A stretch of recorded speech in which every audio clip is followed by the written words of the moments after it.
நூற்றுக்கணக்கான பேருக்கு வேலை கொடுக்குறவ.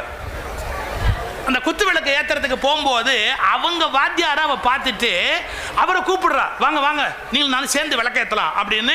தனக்கு விளக்கேற்றி வச்ச வாத்தியார விளக்கேற்றும் போது கூட கூப்பிட்டாங்க, அந்தம்மா வாங்க வாங்க அப்படின்னு. அவர் ஓடி வர்றாரு அங்கேருந்து. 2 பேரும் மெழுகுவத்தியை பிடிச்சி குத்து விளக்கை ஏற்றுனாங்க. சார், இந்த விளக்கை ஏற்றினதுக்கு அப்புறம் ஆசிரியர் என்ன பண்ணிட்டாரு, இந்த அம்மாவை பார்த்து, இப்போ she is a very powerful lady, அந்த ஸ்டேட்டஸுக்கு மரியாதை கொடுக்கணும்னு பாருங்களேன், இப்படி குறிஞ்சு கும்பிட்டுட்டார். இந்த அம்மாவுடைய அந்த செல்வம் அந்தஸ்து இருக்குல்ல, அதுக்காக ஒரு மரியாதை நிமித்தமா இப்படி இப்படி குறிஞ்சு கும்பிடுறாரு.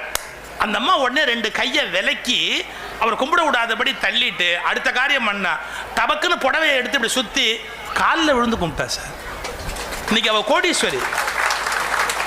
தன்னுடைய பழைய ஆசிரியரை பார்த்த உடனே புடவையை எடுத்து இடுப்புல சுத்தி காலில் விழுந்து கும்பிடுறா. பழைய இதான் இந்திய மரபு.